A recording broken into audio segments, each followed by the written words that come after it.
Go. Good morning. It is a wonderful day. Another Thursday. We are in Guatemala today.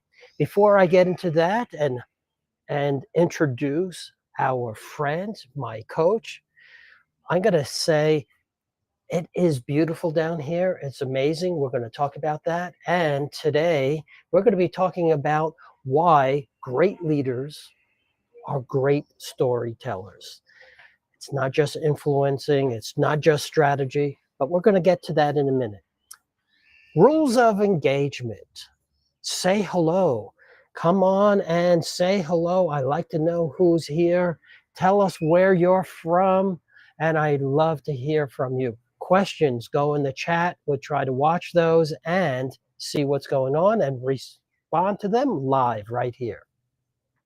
So I'm going to talk to you and welcome my coach, my friend Majid. Why don't you take a few minutes and tell us your journey? Sure. Thank you very much, Jim. It's a pleasure to be here with you. Pleasure to be here live with our live audience. And if you're watching the recording, please also say hello and where you're watching the recording from. My name is Majid Like Magic.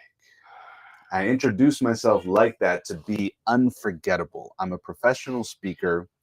And 15 years ago, I decided I want to be a professional motivational speaker traveling around the world giving talks. And I started in high schools and colleges and universities, and I built a business from speaking. And what I found was that the highest income earning speakers had something to sell, either selling from the stage or attracting clients. So I've been working now with speakers, with experts, with business owners, helping them sell from the stage and branding themselves so that a conference can know why they should choose you to be their next speaker. And what I found was that in the world of business, nothing happens unless a sale is made. And what actually makes a sale is communication, it's storytelling, it's messaging. So you can have the Mm, best product in the world, you can have the best service in the world. But if you can't explain it in a way that not only do they understand, but they feel an emotional connection, then you can't help the people that you want to help. So I'm on a mission to support entrepreneurs who have something amazing that they want to share with the world so that they can describe it in a mm. way that gets people to buy. Wow, that's amazing. Before we get into that, why don't you tell me a little bit about where we are and why Guatemala? So we're in a very special place I've been before. It's called Lake Atitlan, Guatemala. And to be honest, I never even imagined going to Guatemala until 2 years ago. Someone told me that we can go and experience a live erupting volcano and this magical lake that's actually formed around four volcanoes. And part of my mission in life is to get more people to travel. I'm American born, living in Canada, and I learned that only 1 in 3 Americans has a passport, which means 2 in 3 Americans will never leave the country. And what I have found personally from my travels is that the more I get to know other cultures, the richer my life is. And I believe that world peace Mm, will come from more people having dinner in other people's homes in other countries. So I was just on a 3 week trip to Guatemala. And as soon as I booked that trip, I said, okay, I'm going to have a retreat at the end of that trip. Now, Jim, you know, the journey here was a bit windy, a bit turny. We're going through yes. curvy roads up and Yep. down. And travel brings out the best of us, and it brings out what happens when things don't go the way we Yeah. expected it. And so, uh, what I have found is that there are many ways to teach, there are many ways to learn, there are many ways to develop skills, including books, courses, seminars. But the most powerful transformational learning environment is outside of your regular context, ideally in nature, so you're feeling so much energy and inspiration, and you know from being here just the sun and the Ah, water. And so why not have a great time and do all the learning and training and working in paradise? So Jim and I have been working here in paradise for the last 5 days, and it's been Mm. amazing. It has been amazing, and it is truly paradise. When you first said Guatemala, I was like, really? But it has been really beautiful here. And walking up and down the steps and hit lots of steps to go up and down to the lake. But Yeah. it is absolutely, absolutely beautiful. Took a boat ride across the lake, did some shopping yesterday. Um, it is, I don't have words to describe it other than it's simply magical. It has been beautiful here. So let's talk more about stories. Leadership. Leadership is not just managing. Leadership is about influencing, and stories influence. Majid, we got together last October um, up in Ottawa, and I met many other people at the retreat from Taiwan, from Rome, from Dubai. Yeah. Dubai. Yeah. Yeah. Yeah. So you are attracting people from around the world. Yeah. What's your magic? Well, I've been producing content online for a long time now, which started with just me holding my phone and sharing my thoughts, and then started to produce some professional videos. A few of them went viral on TikTok, so I now have hundreds of thousands of followers. And in fact, what was most compelling that really spread Mhm. was simple language changes. Like instead of saying I have to, say I choose to. The Mm. difference is have to, you're a victim, choose to, you're in control. Or instead of Ah. saying I choose to, say I get to. So instead of saying I have to pay a big tax bill, you say I get to pay a tax bill, and you go, oh, good thing I made so much money. Right? Um, so these little language changes were universally appealing, apparently, because they went quite wide. And I also think my message really speaks to entrepreneurs and experts who have a mission to share their wisdom. We earn our Mm. wisdom through hard fought lessons and challenges, and we want to be able to turn back and share it with people. But if we can't do that in a way that generates revenue, or if we can't do it in a way that gets attention, it kind of falls on deaf Mm. ears. So my message to the market is share your wisdom, get paid very well, earn a handsome living by teaching and sharing what you've learned. It's very appealing to a lot of people. Right. I like the choosing of words. I think that is very important. For example, there are times that I'll take some time and look at someone's work, their LinkedIn profile before I meet them online, their new client. I don't say, "Oh, I spent some time looking you up." I say, "I invested some time to look you up and understand Yep. and know your background." And that makes them feel much better. Wow, you invested the time. It's an investment in me. It isn't, I spent time in you. Mm-hmm. So words really matter. And let's get back to stories, Yeah. because stories is words, right? We Yeah. have to put words together. And stories is in many ways is magical because our brain is hardwired for stories. Yeah. This is why movies are so captivating. They tell us a story. Um, what makes a great leadership story? Well, you're right. Words are like the building blocks of reality, Mm. and stories are the collection of words that paint a picture in our mind.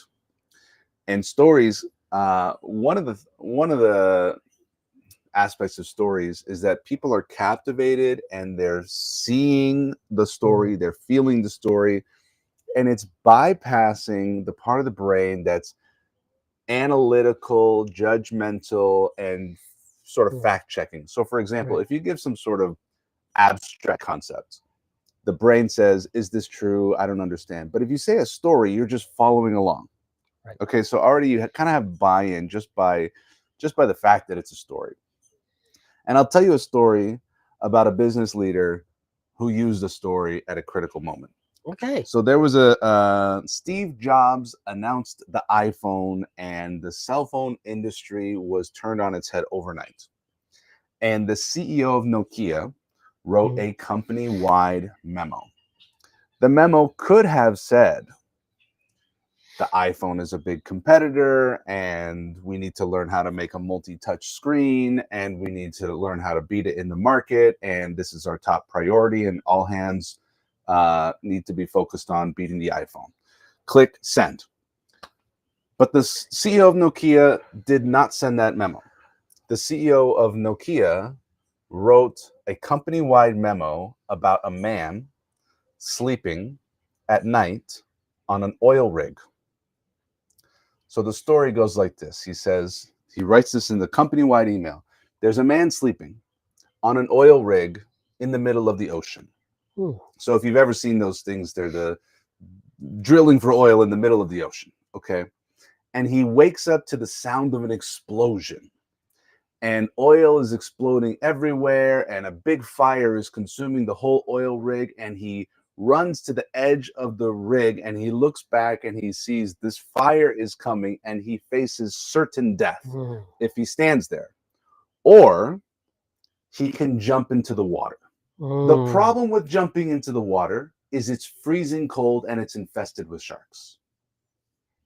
But he has a Mm. decision to make. Do nothing and face certain death, or jump into cold, choppy, shark-infested waters for the chance of survival. And so this story is referred to in leadership storytelling Mm. folklore as called the burning New platform. platform. Burning Yes. platform, which is a way of saying if we don't do anything, we're going to die. But to make it visceral, to make it emotional, to make it like, imagine you're standing in the middle of the night, you weren't expecting the explosion, then that makes it emotional and it makes it more understood. This is what we're trying to do with communication. We're trying to become understood. We're trying to convey this feeling that we have. So this Nokia CEO wanted the whole company to know this is an explosion Mm. and we need to jump. And if we don't jump, we're toast. Wow, that is significantly more impactful than just saying, "Hey, we have to beat Apple," Mm-hmm. right?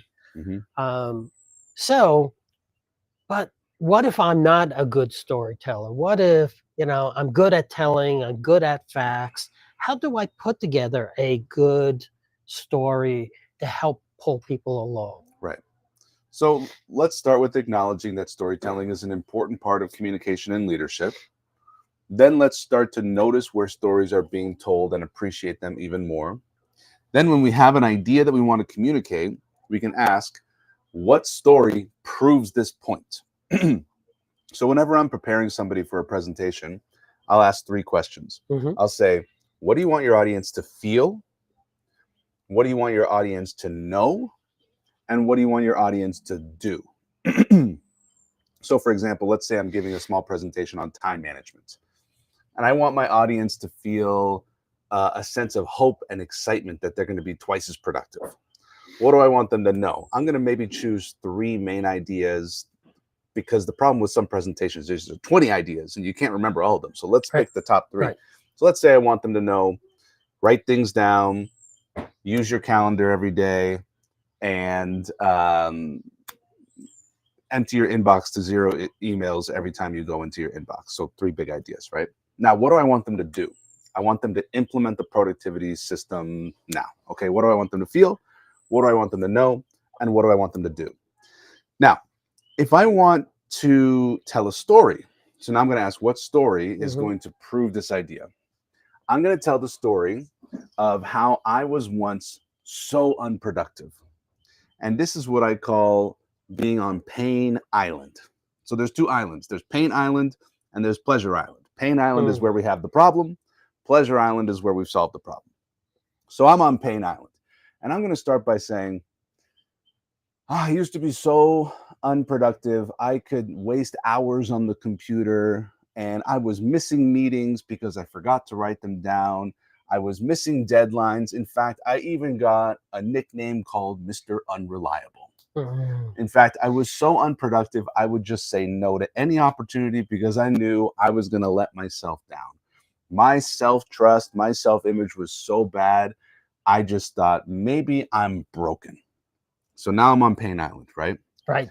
But then Right. I discovered Right. the ultimate productivity Yes. system where I learned how to write everything down and use my calendar and inbox zero every time I go into my inbox. And now I'm the most reliable person. Everybody knows they can send me the project. It's going to be done on time.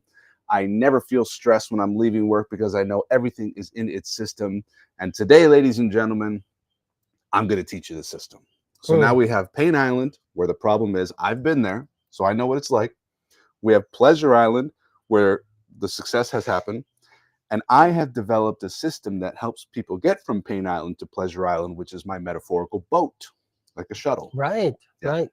So I remember you telling me about this Pleasure Island and Pain Island, and I tried to do it, but I just have this thing in my head that I just want to tell you how to do it. Hmm. I just want to tell you Hmm.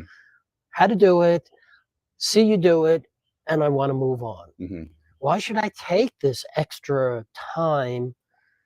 I don't know. It seems like a lot of time for me to figure out a story. Yeah, you're right. Telling a story is an investment. It's takes more energy, takes more time, takes more creativity. Why Mm. not just give me the goods, right? Well, like we mentioned before, it's vivid, it's emotional, it's visual, it's hitting the senses, so it's more understandable. They understand it at a deeper level, and they're more likely to remember it. Mhm. Now, in Greek philosophy, they say there's three ways to persuade. There's ethos, pathos, and logos. Logos is the logical explanation. Right. So if I say logically, if you write things down and use your calendar and zero out your inbox every time, you're going to be twice as productive. Ding ding, that's my way, Boom. right? That's the way I like to work. Go ahead. That's logos. Uh, Pathos is how you're going to feel. So it's Mm. like, I used to feel so stressed out. I used to feel so embarrassed. I used to feel ashamed of myself. And now I feel energized. I feel clear. I feel peace of mind. And I feel so proud of myself because everybody can rely on me. So that's the emotional argument. Ethos is the story of me, that I have climbed the mountain. I have gone from Mm. Pain Island to Pleasure Island. And so, therefore, you can trust me and follow me because I have been there. Right. So, the most persuasive people use all three: ethos, pathos, and logos. The this reminds me of many years ago. There was Richard Simmons who passed away, I believe, last year, Oh, I didn't know that. and yeah, and he used that the last one. Yeah.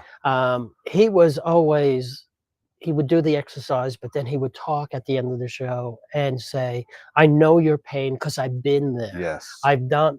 I understand your pain, Yeah. and I've come from where you are to where I am. See, and if Hmm. I can do it, you can do Hmm. it too." Hmm. So Yeah. I always use Richard Simmons as an example for that. And in many cases, you'll be able to say, I've been there Mhm. and I got over it. In some cases, you can't, but you can find some similarity because the human condition is universal, right? We all start from a humble beginning. Right. We leave the familiar territory into a new place. We have some insurmountable task that we don't know how to solve. Somehow we find the answer. We overcome the insurmountable task, and now we're the wise hero of our Uh, own story.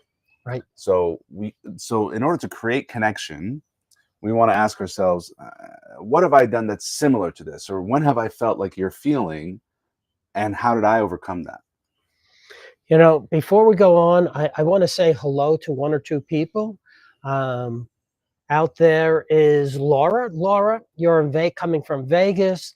Thank you. You come to many of my streams. I'm really happy that you're here. Um, if you have any comments, please say hello. We have a LinkedIn user from Colorado. I don't know your name because it's hidden right now. Welcome. I want to say thank you for showing up. If you have any questions, please put them in the chat and we'll answer them right here. And I have a very special person. This is Antoinette, who says she's from San Jose, and that's where she lives, but she happens to be right here in Guatemala with me. So thank you. These are some people that have joined us today. Let's go back to our stories and say, okay, I get the understanding that it's very powerful. You said it's an investment to build this story. And anytime I think of the word investment, there's return, Mhm. right? So if I'm going to spend the investment, what's the return of Mhm. telling a story Mhm. versus just telling people what to do? Well, understanding and memory. So they Mm, understand it at a deeper level, a sensational level. They can see it, they can feel it. It feels right. like they're a well-told story. You feel like you're there, and then they remember it because the truth is, most communication is forgotten instantaneously, but the stories we remember forever. Um, I believe that's true because we can talk about stories and movies we have seen a year ago, 2 years ago, probably much more vivid than if they were told to us in a different way. So, what you're saying, to bring this more from a business point of view, if people are engaged to the story Hmm. and you want to make something happen. In this case, it was um, writing things down, using your calendar, emptying things out to be more productive. If I just say it, I might get some people to do it. But if I tell a story that's from your point of view and how it's positive to you, Hmm. it worked for me, but it's going to work for you too. Hmm. What's the likelihood that more people are going to do it? Far more likely. And I've studied this from a sales perspective and I studied this from a leadership perspective. And there's a lot of overlap between sales and leadership. They're both the application of psychology and communication principles. Mm, Leadership, people are buying, they're buying into the message. They're buying into, I want to follow you. In sales, they're buying into the decision that this solution is going to help me. right. And along the lines of the time management productivity, I heard a story once that really hits these kind of same principles. So let's say I'm a consultant, I help business executives become more productive.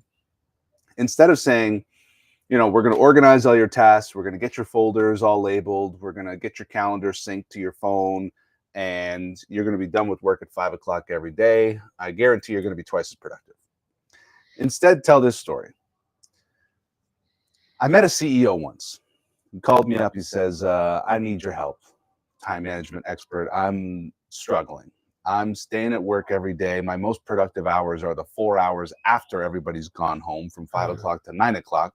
I haven't been home for a warm meal in I don't know how long. Saturdays are called my catch up day. And honestly, if I keep going like this, I'm either going to have a heart attack or a divorce or worse. So I went to see the CEO. I walked into his office, and sure enough, it looked like he was in a war zone. Boxes everywhere, papers everywhere, spilling out, post it notes all over the place. His sleeves were rolled up. He had bags under his eyes. Mm. I couldn't tell the last time this guy slept. It was a disaster. I said, okay, I'm here. Let's get started. And we went through my system step by step. We got everything organized, we got everything clean, and we got him on track. One of the rules we set was you got to leave work every day at 5 o'clock, no matter what. Force yourself to be efficient. So we set him up with the system. 4 weeks later, I come back to visit him in his office. He looks like a new man. He looks 10 years younger. He's smiling. The office is sparkling. Not a post it note in sight. He's smiling ear to ear and he says, "You are amazing." So 2 weeks later, I get a letter in the mail. I open up my mail. I see this letter and I look at who it's from. I recognize the last name, but it's a woman's first name. I wasn't sure who it was, and I opened it up. It's my client's last name. It's a woman's first name. I open it up. It's a thank you card, and it said, "Thank you for giving me my husband back." So that's what I do. I help CEOs become more productive so that they can focus on what really matters. You see in my tone, you see in the storytelling, there's a whole imagination of how the home life has transformed. You Mm, can see the transformation. Pain Island, the guy's struggling. yeah. Pleasure Island, he's younger, he's full of energy, his office is clean, even his wife is happy. Thank you Mm, for giving me my husband back. So instead of saying, and now he's at home for dinner every night and his wife is happy, we've delivered that message in the form of a thank you card. So you, as a storyteller or as someone who's listening to the story, you can see the envelope, you can feel the paper, you can see the little signature from the wife saying, "Thank you for giving me my husband back." So all these little images, that story you're never going to forget. You guys watching this live stream, we've been going here for 25 minutes. A year from now, you'll be able to tell me that story. And that's the power of storytelling. and that's the power of storytelling. Yes.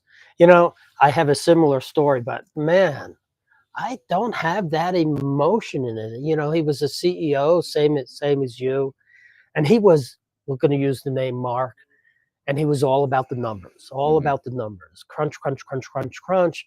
We have to make our numbers. His board was pressuring him to make the numbers, and same type of problem at home. Till his wife said to him, you know, even when you're home, you're not home. Even when you're home, your mind's at work. Even on the weekends, you're home, but you're not really here. You're doing work stuff. Um, And if you want to strike fear into the heart of your audience, you mhm, say, what was his name? Mark? Mark. You say, Mark, I don't know how much longer I can take Mm, this. Right? And you see right. how I kind of slowed down the tone a little bit? Mm, Mark, yes. I don't know how much longer I can take this. And just let that hang, because the deepest fear is that, the whole thing's going to go off the rails. Divorce is around the corner. Or you tell the story about, you don't want to wait until one day the doctor says, "I'm sorry, Mark, I have some bad news," Right. and just let that hang. And just Right? let that hang. Right. Yeah. Right. We don't want to wait for that. Yeah. Luckily, Mark turned around after I worked with him. But the happiness on the end is he called me up a few months later and he said, you know, I do date night every Thursday night now with my wife. Every Thursday night, no fail. And you know what? I get more out of that than I do with a week of board meetings. So it is just realigning, resetting. How do we make that more vivid? Hmm. Putting you on the spot a How little do you, bit. how do you make like date night more vivid? Yeah. Um, well, as from the last story, a message from the wife. It's like, my wife can't keep her hands off me. Mm. Or you could say, my wife says, honey, I've fallen in love with you all over again. Mm. Like when you take a line of dialogue, it makes it very like you're right there in the scene. Or you know I can't show you the text messages I'm getting from my wife, but let's just say things are getting spicy. So imagination is very powerful too. Right. Right. You don't have to say it exactly, but people can imagine. um yeah, that's great. So Right. it's one thing to say we do date night every Thursday. You go a little further and say, uh you know things are we feel like teenagers again. Oh, you know that's great. yeah. So we're getting down to a half hour. We're going to flip this over and you're going to interview me now. But before we do that, what's the last thing you want to leave our audience with to talk about storytelling?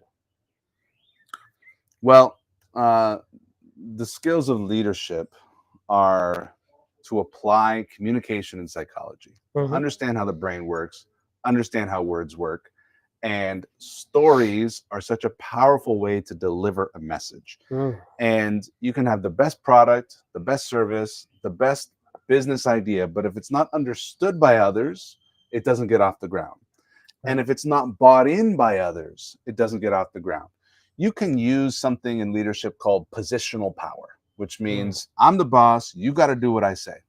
That's the least powerful way to get someone, because that means Right. basically they're doing something they don't want to do. Right.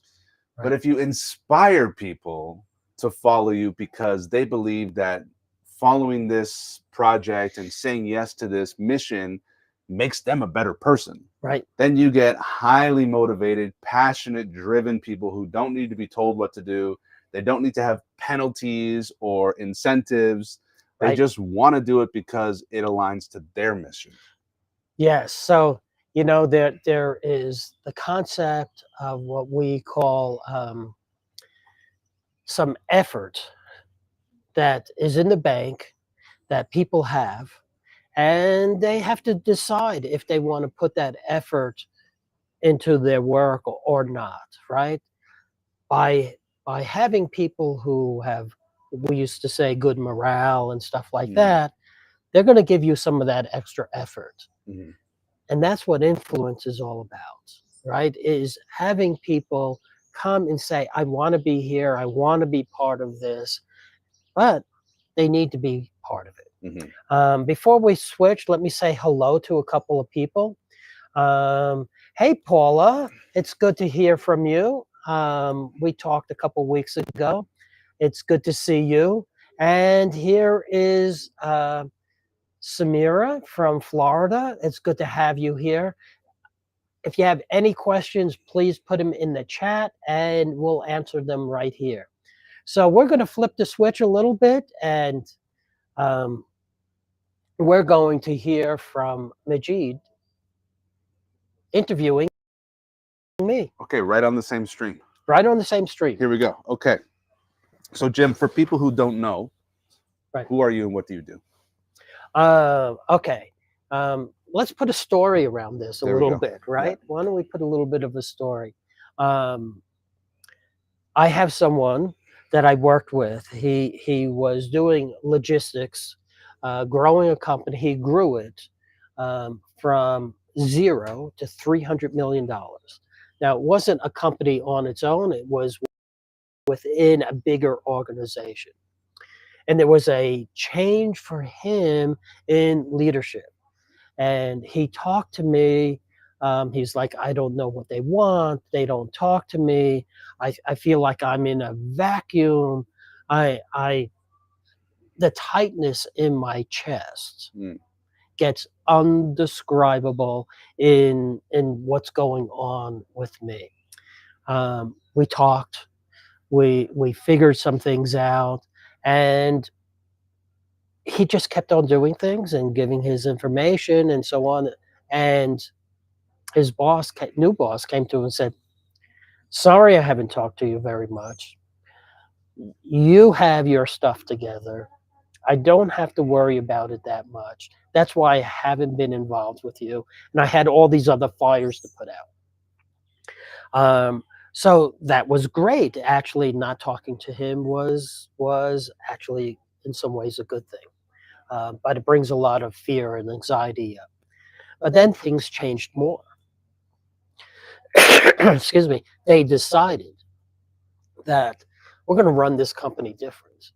You are part of a bigger organization. And although you're very different, you're doing logistics. I want you to do what the rest of the company is doing. And this guy was getting back to that tightness. He says, but this is a whole different animal. We support you, we help you, we make things happen with the logistics, but it doesn't work.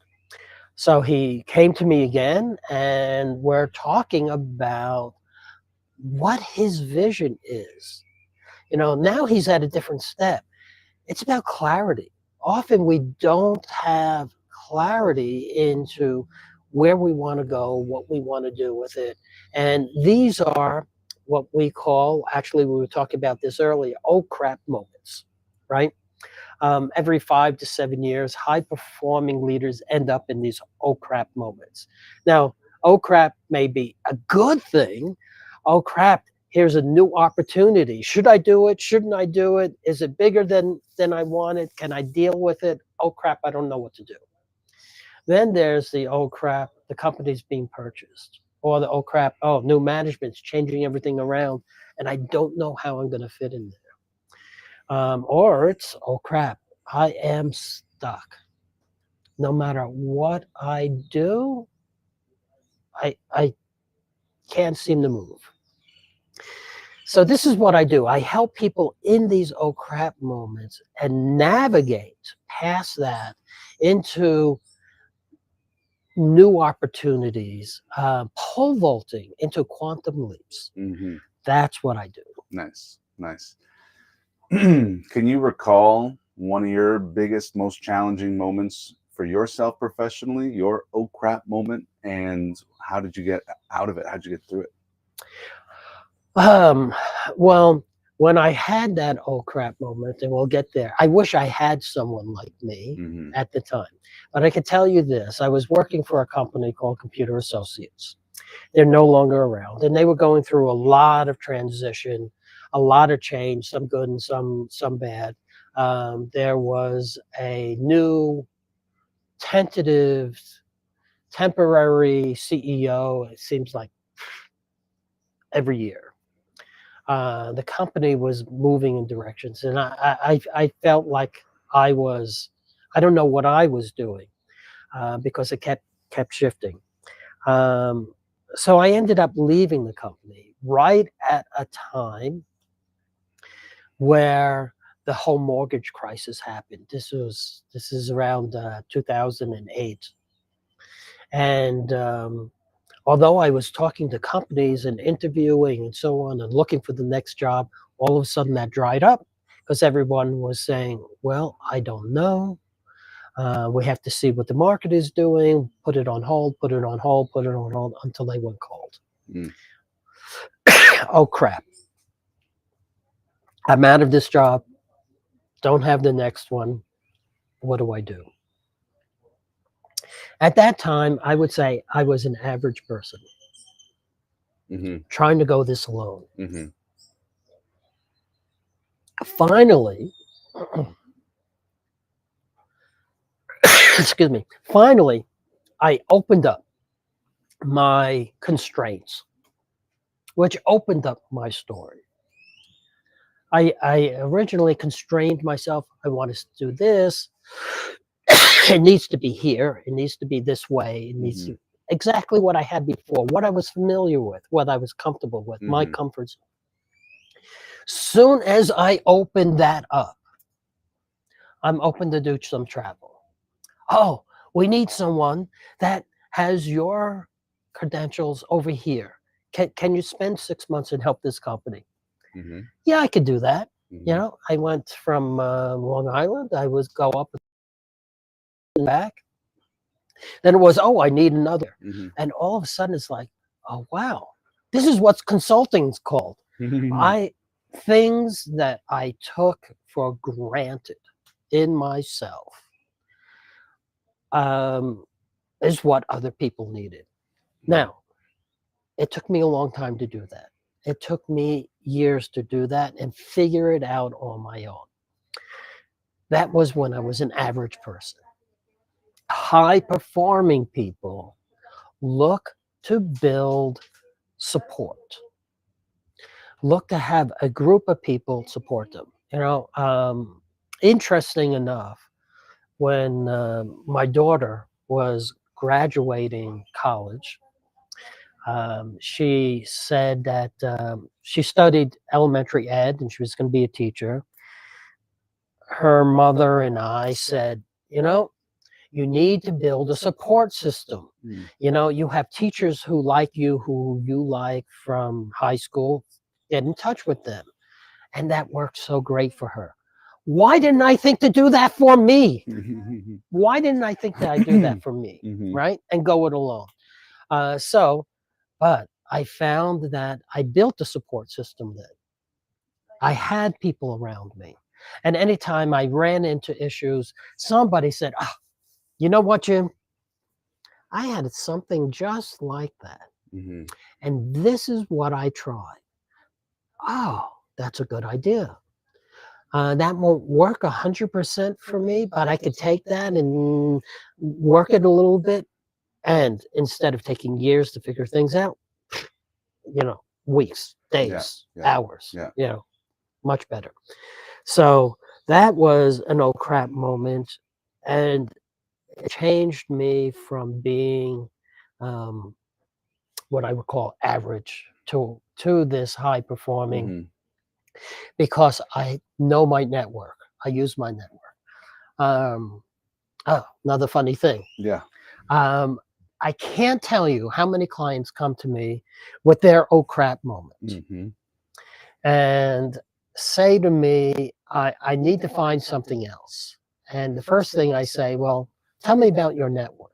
Mm. Oh, well, I don't know. I haven't used it. I haven't touched it. I haven't done anything. I've seen it 2,000 times.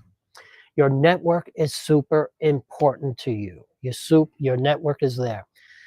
Don't wait until you need it to build it like I did. Hmm. Do it now. Hmm. It's support for oh crap moments, but don't have to wait for oh crap moments to do it. Well, speaking of building a network of high performers, you Mhm. are assembling a super team of 12 people for your upcoming retreat. Can you tell me about that? Yes. So we have a retreat coming up in April. It's April 23rd through 25th in Napa Valley, and it's all about wine. But it's people that are reaching this oh crap moment Hmm. and want to have a network to move them forward. And some of them that I am talking to, if their oh crap moment is, oh, now I have my boss's job. I need to do something different. And it's a little more overwhelming than I thought it was going to be. I have some people who are saying, the company, oh crap, the company is really changing and this is not what I bought in for. I want something that fits me. Hmm. Often there's a values misalignment between what a company is doing what people feel in their heart. And that's why you might feel in the morning you don't want to get up in the morning. Hmm. You're more tired. You were Hmm. like your CEO, bags under the eyes, Hmm. right? Um, Everything takes more energy. If you're I'm looking for people or talking to many people who are at that pivot point and are looking to not be the average person and play the victim card and this is what's happened to me and this is what life has done to me. We're going to use it, understand it, and pole vault into a quantum leap opportunity. Hmm. That's what we're going to be about. Awesome. You wrote a book, the Yes, I did. six-step leadership challenge. Who's that Yes. for? Tell us about The that. 6 step leadership challenge. Um, it's funny. Many people ask me, oh, wow, you wrote a book. How long did it take you? Well, if you start from the time I had the idea to the time I finished, it was years. um, I was in a group of other authors, a book writing coach that I hired, and someone said to me the, the word challenge in something. And all of a sudden, that word just hung in the air, like you said. I said, oh, that's what this book is about. It's about challenging people to move from that oh crap moment forward. Mhm. So my book is not about a leadership technique that I don't know tells stories better or that does one certain skill. This is all about how do I get from point A to point B. And the 6 steps are a way for us to get there. The biggest skill, I tell people go on Google, or maybe now you would do Chat GPT, right? Mhm. And say, tell me the top 10 leadership skills. Mhm. And you get things like communication, Mhm. you get things like delegation, Mhm. you get things like managing. I say the big top skill is being adaptable. If there's one thing the whole COVID thing taught us, Mm, is that the world can change in an instant, mm, drastically. So, are you going to be behind waiting to see what everybody else does to figure out what you're going to do? Or are you going to try different things and figure it out on your own? That's what the 6 steps is about. It's being adaptable, experimenting. Um, one other quick thing. Some people tell me they're using best practices, industry best practices.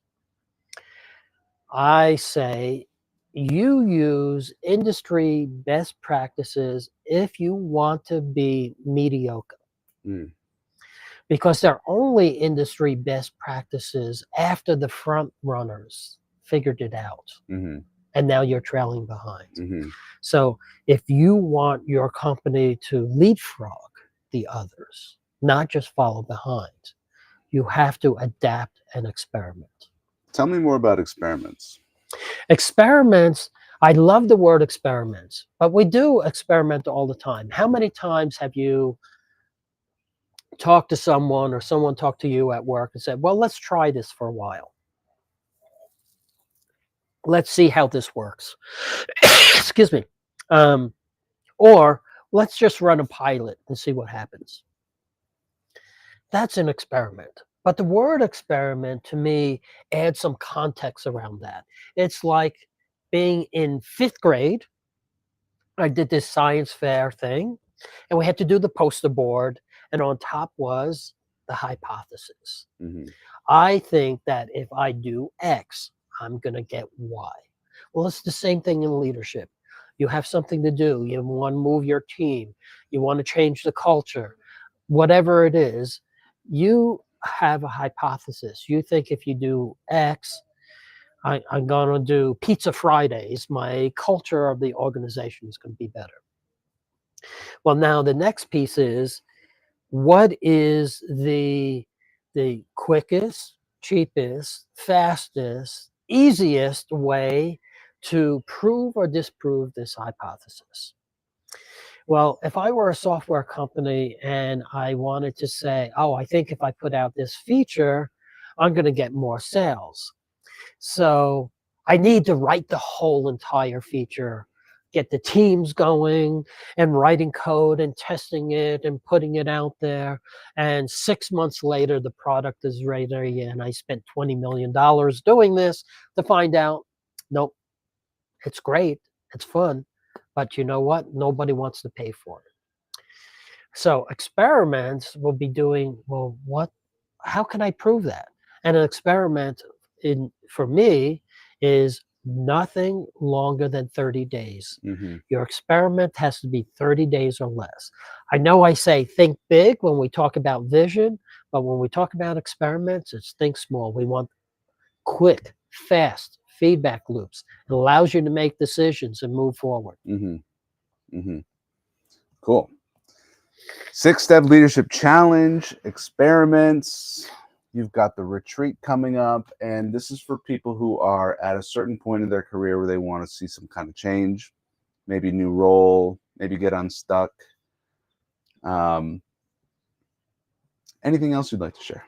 Well, first, let me say hello to a couple people. Um, Glenn is out here. Um, Glenn, I know for many, many years. Glenn, I know from college. He says here, Hmm. hi, Jimmy, right? I can't tell you. Jimmy. Yes, yes. In my youth, I was called Jimmy. At one point in time, I changed that. Thank you for reminding me that of Glenn. Um, and he says that storytelling tells the audience that I understand your issues, Hmm. right? I understand you, and I think that's a great piece, Yeah. right? And that's what Yeah. we've been doing today. Yeah. So let's go back to your question. What was that? Oh, just anything else you want to share? Well, the book. is great. You can get it on Amazon. Actually, if you DM me, I'll send you one directly. Um, and I have the same author's problem. Mm-hmm. I want to rewrite it. Uh-huh. I learned more since I wrote it, so I want to rewrite it. What And would you change? um, okay, it's funny you say that. I want to put more stories in it. Yeah. I think the first half of the book I told a lot of things, Mm-hmm. and I did good explaining. In the second half of the book, not so much. But I think I need more stories in it. Yeah. And actually, I started doing that. But the steps are exactly the same, right? There are 6 steps that look at what's going on, what we're doing. That was one of the things, my story with Mark.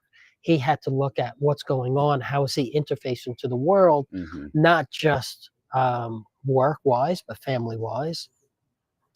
Then is putting together the vision, right? And that's a story. That's Mm-hmm. another thing that I Mm-hmm. talk about, a story. So many people I say to, you need to write a vision, you need to think of a vision. And they think of this 2-line vision statement that can go to, I don't know, 50 different companies. Mm-hmm. What I want people to do when they do a vision is write a vision story. Again, to bring that emotion. How does it Mm. feel to get where I want it to be? What does that world look like once I'm there? What were the things I had to do to get there? And I call it postcard from the future. Once you have the vision, your future self is going to write your present self a postcard of that story Mm-hmm.